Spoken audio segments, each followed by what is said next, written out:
Hi, it's Stephanie C. Harper, and today I want to talk to you about following directions and why following directions is a pertinent skill for job seekers. I'm sure that many of you have submitted resumes and you're looking at the job posting and you say, they've got to call me. I'm a perfect candidate. I have the education they require, I have the skill set they require, and I have the experience that they're looking for.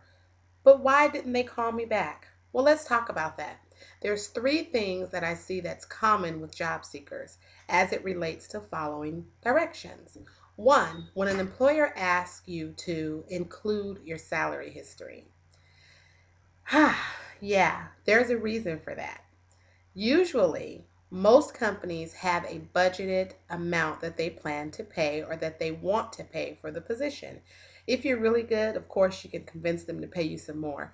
But in most cases, they have a budgeted um, amount that they are prepared to pay.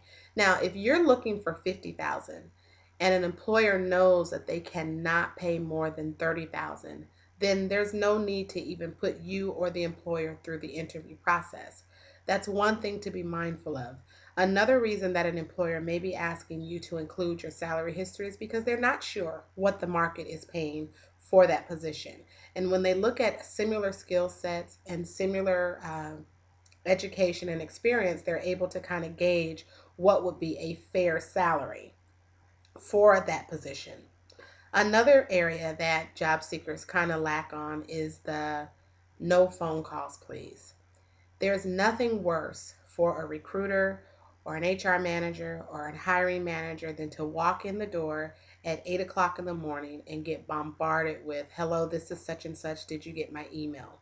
Or did you get my resume?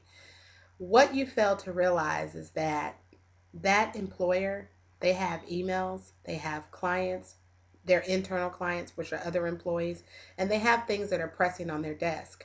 And I know that 8 a.m. seems like the best time of the day for you. It is not the best time of the day for the employer, unless, of course, you're working with a staffing agency and you're calling to tell them that you're available.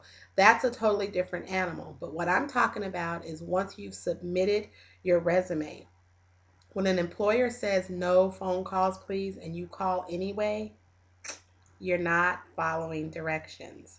And thirdly, and the thing that I see a lot with job seekers is that you must have previous experience or a specific skill.